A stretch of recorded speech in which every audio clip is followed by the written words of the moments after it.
بہترین اور عظیم صفت ہے ایک مومن کے لیے کہ وہ مومن اس دنیا میں زاہدانہ زندگی کر رہا ہو.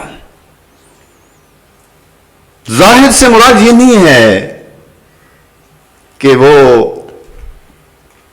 کھانا نہ کھائے، لباس نہ پہنے، گھر میں قیام نہ کرے بلکہ جنگل میں چلا جائے، لوگوں کے دکھ سکھ میں شریک نہ ہو. زاہد کا معنی یہ نہیں ہے. یہ رہبانیت ہے کہ جو اسلام میں جائز ہی نہیں ہے. معاشرے کو ترک کر دینا، کھانے پینے کو ترک کر دینا، پہننے کو ترک کر دینا، خوشی غمی کو ترک کر دینا، اور لوگوں کے غم میں شریک نہ ہونا یا لوگوں کی خوشی میں شریک نہ ہونا، لوگوں سے ارتباط نہ رکھنا، یہ رہبانیت ہے، یہ عیسائیت ہے، یہ اسلام نہیں ہے. اسلام میں یہ سب کچھ ہوتے ہوئے پھر بھی انسان کو اللہ نے اور شریعت خدا میں انسان کو زہد کا درس دیا گیا ہے. زہد کیا ہے؟ زہد ہے یعنی انسان کے دل میں جس طرح ایمان دل سے تعلق رکھتا ہے، اظہار اعضاء و جوارح سے ہوتا ہے، زہد بھی اسی طرح جو ہے انسان کے دل اور انسان کے ذہن سے تعلق رکھتا ہے کہ دل میں انسان کے دنیا کی محبت نہیں ہونی چاہیے، سوائے محمد و آل محمد اور خدا کی محبت کے دنیا کی محبت انسان کے دل میں نہ ہو. ولو دنیا سے استفادہ کر رہا ہے، اسی دنیا کے گھر میں رہ رہا ہے، اسی دنیا کا لباس پہن رہا ہے، اسی دنیا کی خوراک کھا رہا ہے، سب کچھ کر رہا ہے، لیکن اس کے باوجود دنیا کی محبت اس کے دل میں نہیں ہے. اور یہ زہد اتنی عظیم صفت ہے کہ جس کے متعلق کہا گیا ہے اساس الدین الزہد. دین کی بنیاد کیا ہے؟ زہد ہے. اصل الدین الزہد، دین کی اصل اور اساس زہد ہے. اساس الیقین الزہد، انسان کو یقین تب حاصل ہو سکتا ہے. ہم تو کہتے ہیں نا کہ خدا موجود ہے، اہل بیت علیہم السلام یہ شریعت اسلامی کے مبلغ ہیں، پیغمبر کو یہ شریعت اسلامی عطا کی گئی ہے. یہ قول ہے. یقین اس سے بالا تر ہے، اعتقاد اس سے بالا تر ہے. اگر یقین کی منزل تک انسان پہنچ جائے اور یقین ہو جائے کہ خدا موجود ہے اور خدا ہر جگہ موجود ہے اور خدا مجھے دیکھ رہا ہے، میں جو کچھ انجام دے رہا ہوں، اگر یقین کی منزل حاصل ہو جائے تو اس شخص کے لیے ممکن نہیں ہے، عقلاً نہیں، عرفاً، عادتاً ممکن نہیں ہے کہ یہ کسی نافرمانی خدا اور معصیت خدا کا ارتکاب کرے. جب یقین ہوتا ہے تو یقین انسان کو ایسے کاموں سے کہ جو نافرمانی خدا ہوتے وہ روک لیتا ہے. اس کا مطلب یہ ہے کہ اگر ہم نافرمانی خدا کرتے ہیں یا خدا کے وجود کا یقین نہیں ہے یا خدا کو اس وقت جب نافرمانی کرتے ہیں تو انسان ذہن سے بھلا دیتا ہے کہ میں کس کی نافرمانی کر رہا ہوں. ورنہ یہ زہد انسان کو دین کی اساس اور بنیاد ہے اور دین عطا کرتا ہے. اگر انسان زاہد ہے تو دین کے احکام کو لے گا اور ان کو فالو کرے گا، نماز پڑھے گا، روزہ رکھے گا، جتنے بھی واجبات ہیں اس کو انجام دے گا، تمام محرمات سے رکے گا. چونکہ زہد رکھتا ہے، دنیا سے محبت نہیں ہے، خدا سے محبت ہے، ہر واجب کو انجام دے گا اور ہر نافرمانی سے رکے. اگر زہد نہیں ہے تو پھر اس کا مطلب ہے کہ اس کے پاس کما حق کو جو ہونا چاہیے تھا دیندار اتنا دیندار نہیں ہے. جیسے مومن ہونا چاہیے تھا اس طرح نہیں ہے، جس طرح متقی ہونا چاہیے تھا اس طرح نہیں ہے، چونکہ اس کے پاس زہد نہیں ہے. اور پھر امیر المومنین کا ایک اور فرمان ہے کہ جو اس سے بڑھ کر امیر المومنین فرماتے ہیں افضل الزہد اخفاء الزہد، یعنی زہد ہے. اور زہد خود کتنا عظیم ہے کہ جو دین کی بنیاد ہے، یقین کی بنیاد ہے، اسلام کی بنیاد ہے، جو منبع تقویٰ ہے. انسان زاہد ہے تو متقی بھی ہے. یہ نہیں ہو سکتا کہ انسان زاہد ہو، دنیا سے محبت کرنے والا نہ ہو، خدا سے محبت کرنے والا ہو اور اس میں تقوی نہ ہو اور وہ نافرمانی خدا انجام دے. یہ نہیں ہو سکتا. دونوں لازم و ملزوم ہیں. اگر متقی ہے، پرہیزگار ہے تو زاہد بھی ہے، اگر زاہد ہے تو پرہیزگار بھی ہے. اگر زہد نہیں ہے، امیر المومنین فرماتے ہیں زہد اتنی عظیم چیز ہے کہ دین کی بنیاد ہے، یقین کی بنیاد ہے. اور اس کے بعد فرماتے ہیں افضل الزہد اخفاء الزہد، بہترین زہد یہ ہے کہ انسان اس زاہدانہ زندگی کو دوسروں کے سامنے اظہار نہ کرے.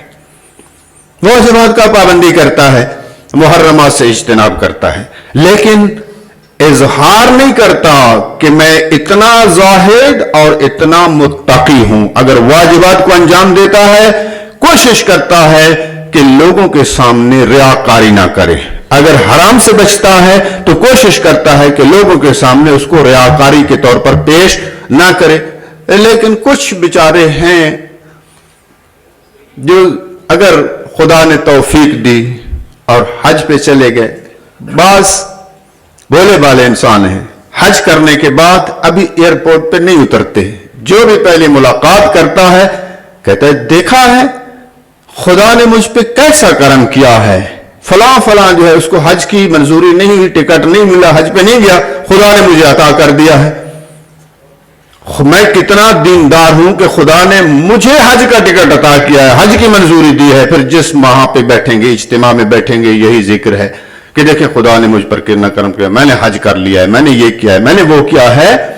اور اسی طرح جو ہے عبادت ہے، اگر یہ ریاکاری سے بچتا ہے تو گویا کہ اس زاہدانہ زندگی کو اخفا کر رہا ہے، چھپا رہا ہے، اظہار نہیں کر رہا.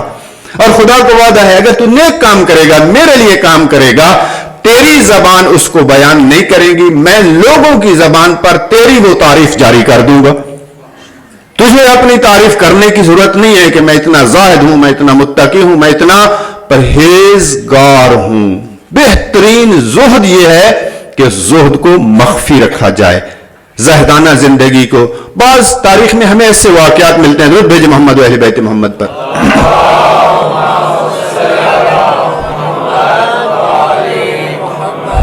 ایک شخص ہے، عید کا دن ہے، معصوم کی خدمت میں ظاہراً چھٹے امام حجت خدا کی خدمت میں حاضر ہوا. دیکھا امام جعفر صادق علیہ السلام ایک بہت ہی قیمتی لباس زیب تن کیے ہوئے تھے.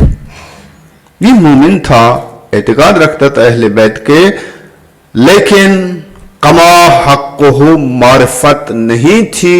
جاننے کے لیے امام سے سوال کرتا ہے، مولا آپ کی یہ زندگی، آپ حجت خدا ہیں، آپ وقت کے امام ہیں، اللہ نے آپ کو دنیا کے لیے رہنما بنا کر بھیجا ہے، میں دیکھ رہا ہوں کہ ظاہری طور پر آپ زاہدانہ لباس نہیں پہنے ہوئے، اتنا قیمتی لباس، اور آپ کی ذات گرامی. امام علیہ السلام نے اپنی اس عبا یا قبا کو ہٹایا اور فرمایا یہاں پہ نگاہ کریں. دیکھا ایک مرتبہ اپنی جگہ سے ہل کے رہ گیا کہ مولا اتنا پرانا لباس جس کی یہ حالت ہے کہ عام آدمی اس کو زیب تن کرنے سے گھبراتا ہے، شرمندہ ہوتا ہے، آپ نے یہ زیب تن کیا ہوا ہے. امام نے فرمایا ہاں یہی ہے، یہ اللہ کے لیے ہے اور یہ بھی اللہ کے لیے ہے جو ظاہری طور پر ہے، تاکہ لوگ یہ نہ کہیں تمہیں کہ تمہارا امام دنیا کے لحاظ سے اتنا گیا گزرا ہے کہ اس کے پاس تو پہننے کے لیے بھی نہیں ہے. لیکن یہ لوگوں کو اظہار کرنے کے لیے کہ ہم یہ نہیں ہے کہ اگر ہم کم کھاتے ہیں، کم پیتے ہیں، کم قیمتی لباس پہنتے ہیں، ایک چھوٹے سے گھر میں رہتے ہیں، سادہ زندگی گزار رہے ہیں، اس کا مطلب یہ ہرگز نہیں ہے کہ ہمارے پاس یہ طاقت نہیں ہے کہ ہم دنیا کو حاصل کر سکیں. اس سے بے شمار واقعات ملتے ہیں اہل بیت علیہ السلام کے پاس یہ طاقت ہوتے ہوئے کہ وہ دنیا کو بے شمار حاصل کر سکتے ہیں، اس کے باوجود بھی وہ زاہدانہ زندگی گزار رہے ہیں، اس دنیا سے محبت نہیں کرتے۔ یہ سیرت و کردار امیر المومنین علیہ الصلوۃ والسلام ہے۔ خداوند متعال ہمیں اس دنیا میں بھی زاہدانہ زندگی عطا کرے، اور اس دنیا سے جانے کے بعد وہ زاہدانہ زندگی، وہ متقنیانہ زندگی، اس کا اجر و ثواب عطا کرے۔ بسم اللہ الرحمن الرحیم۔ والعصر ان الانسان لفی خسر الا الذین آمنوا وعملوا الصالحات وتواصوا بالحق وتواصوا بالصبر۔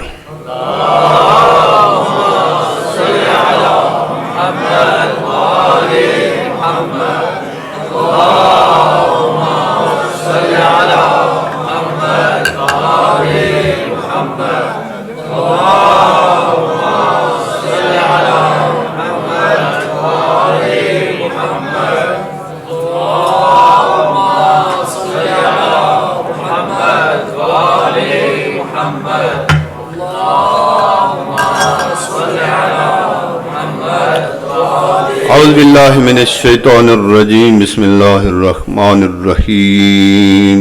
الحمدللہ الذی لا الہ الا هو الحلیم الکریم، غافر الذنب وقابل التوب وهو الغفور الرحیم۔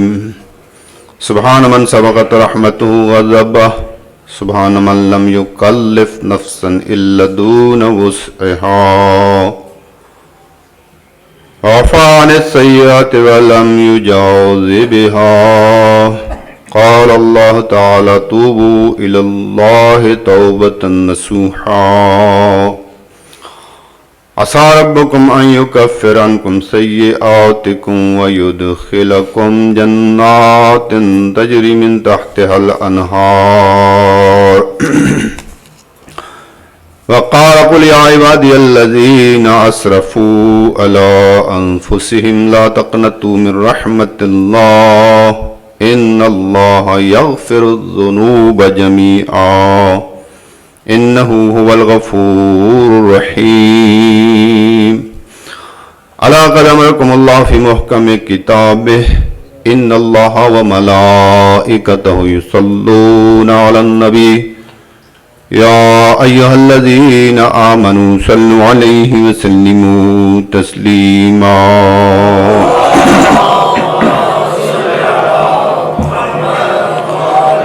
اللهم صل على محمد صلى الله عليه وآله وعلى علي بن أبي طالب عليه الصلاة والسلام وعلى سيدة نساء العالمين فاطمة بنت رسول الله صلوات الله عليها وعلى الحسن المجتبى والحسين الشهيد بكربلاء وعلي بن الحسين ومحمد بن علي وجعفر بن محمد وموسى بن جعفر وعلي بن موسى ومحمد بن علي وعلي بن محمد والحسن بن علي عليهم السلام۔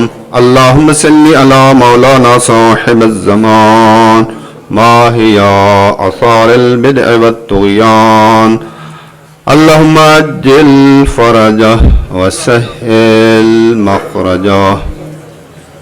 درود بھیجے محمد و اہل بیت محمد پر۔ اس ہفتے اور گزشتہ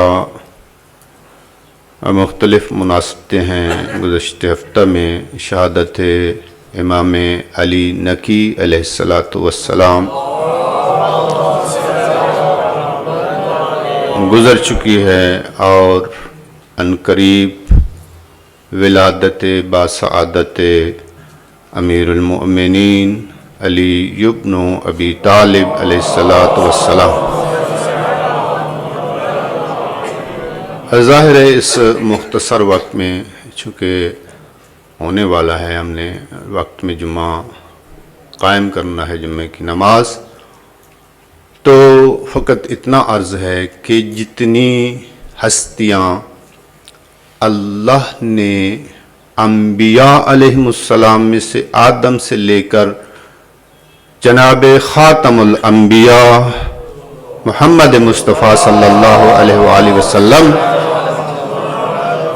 اور اس کے بعد مولا کائنات امیر المومنین سے لے کر اپنی آخری حجت صاحب الزمان امام عصر تک جتنی بھی ہستیوں کو بھیجا ہے ان کی زندگی اور ذمہ داری کو اگر خلاصہ کیا جائے تو وہ اسی لیے آئے ہیں تاکہ انسان کو خدا سے مربوط کیا جائے، انسان خدا سے دور نہ ہو، انسان کا رابطہ خدا سے منقطع نہ ہو۔ یہ جتنے بھی عبادات ہیں، محرمات ہیں، ولو دنیاوی اعتبار سے بہت سے فلسفے اور بہت سے فوائد ان کے ذکر کیے گئے ہیں، لیکن اصل میں مقصد یہ ہے کہ انسان کا اس امر و نہی کے ذریعے سے جو ہے خدا سے رابطہ برقرار رہے۔ جناب آدم سے لے کر امیر المومنین دنیا میں آئے اسی لیے آئے ہیں تاکہ اپنے چاہنے والوں کو، مومنین کو تذکر دیں، تبلیغ کریں، بتائیں کہ تمہارے لیے کوئی چارہ کار نہیں ہے۔ اگر دنیا میں راحت چاہتے ہو، اگر عالم برزخ میں راحت چاہتے ہو، اگر قیامت کو راحت چاہتے ہو تو خدا سے اپنا رابطہ برقرار کریں۔ اگر خدا سے رابطہ برقرار نہیں ہے، یہ آج جو دنیا کی مشکلات ہیں، بنی نوع انسان کی مشکلات ہیں، اور دوسری مخلوق کو بھی اس مخلوق میں مشکل میں ڈالا ہوا ہے۔ حیوانات ہیں تو اس کو مشکل میں ڈالا ہوا ہے، جمادات کو مشکل ہے، پانیوں کو مشکل ہے، دریاؤں کو مشکل ہے۔ یہ ساری مشکلات اسی انسان کی وجہ سے ہے، اور انسان کی مشکل جو ہے خدا سے رابطہ نہ ہونے کی وجہ سے۔ ان سب مشکلات کو اگر ہم خلاصہ کریں، ان سب مشکلات کا راہ حل خدا کے سے رابطے میں ہے۔ بنی نوع انسان اگر انسان خدا سے رابطہ برقرار لے، سب اس کی مشکلات کے لیے یہ رابطہ ہی کافی ہے۔ لیکن پھر بھی انسان سے غلطی ہو جاتی ہے، نافرمانی ہو جاتی ہے۔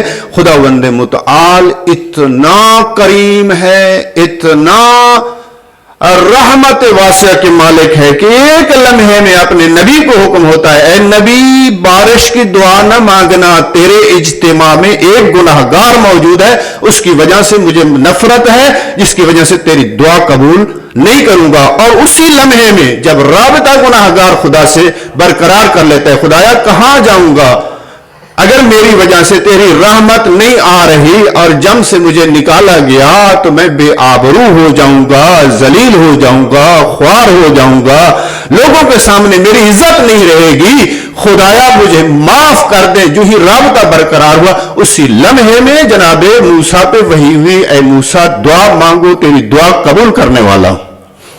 جب کو تو جا کے پوچھا، خدایا اسی لمحے میں منع کر دیا، پھر فوراً آپ کی طرف سے حکم ہے دعا مانگو۔ وجہ کیا تھی؟ کہا وہ گناہگار تھا، جب تک میرے ساتھ رابطہ نہیں تھا اس سے میں متنفر تھا، وہ منفور تھا۔ جب اس کا رابطہ برقرار ہو گیا تو میں اللہ نے اسی وقت جب اس نے توبہ کی سچے دل سے اس کے سارے گناہ معاف کر دیے، اور اب کہا ہے کہ میری رحمت نازل ہونے کے لیے تیار ہے۔ خداوند متعال ہمیں اپنی غلطیوں کی معافی اور توبہ کرنے کی توفیق عطا فرمائے، اور خداوند متعال ہم سب پر اپنی رحمت واسعہ کا نزول فرمائے۔ بسم اللہ الرحمن الرحیم۔ قل هو اللہ احد اللہ الصمد لم یلد ولم یولد ولم یکن